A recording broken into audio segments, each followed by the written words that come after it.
Hello, it's Miss Heather here at Conservatory of the Ozarks with Anna Lynn. And today Anna's gonna try and learn this chord chart situation for the first time ever. So can you see that? Can you kind of hold this for me? Okay, so I think we should do these inversions. So this is for the song I Will. So for C, we'll do root position. And then for A minor 7, switch your 2 and your 3. So 2 is on you. Leave your thumb where it is. And then use your 4 and 5 like that. So that's really easy because you can just go like that. It's nice smooth voice leading.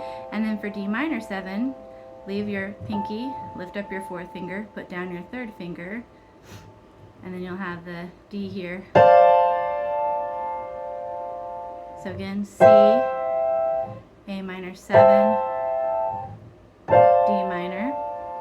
And then for the G7, let's see what comes after it. Back to C, so we could just do this. That one's not as smooth. And then to C. So we're gonna play each chord 4 times, I think. I don't know the song that well yet, but I think it'll be 4 times with the right hand, like 1, 2, 3, 4, 2, 3, 4, D minor 7, 2, then G7, then back to C, and over again. And then when you have an F chord thrown in here in a second, you're going to be going from a C. So you just go C, F. You probably already know how to do that, right? That's easy. And then looks like we have, is that all the chords? I don't see any other new ones really. So I think that's it. Oh, do you know what a slash chord is?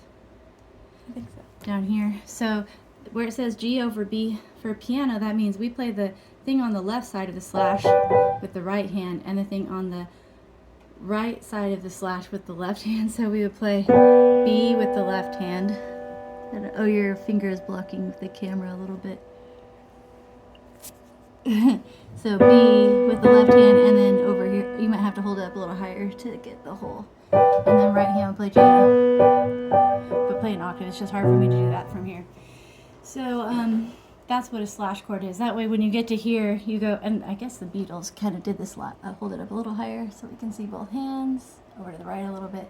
So C, and then you have G over B, and then you have A minor. So your left hand just goes C, B, A, but your right hand goes C, G, with B in the bass, and then A. Okay, that's this part right here. It's a walking bass line. All right, so the pattern again is going to be 1, 2, 3, 4. 1, 2, 3, 4. Left hand in octaves on the root, and then the right hand just playing 4 beats on a whole chord. Any questions, Anna Lynn? All right, great.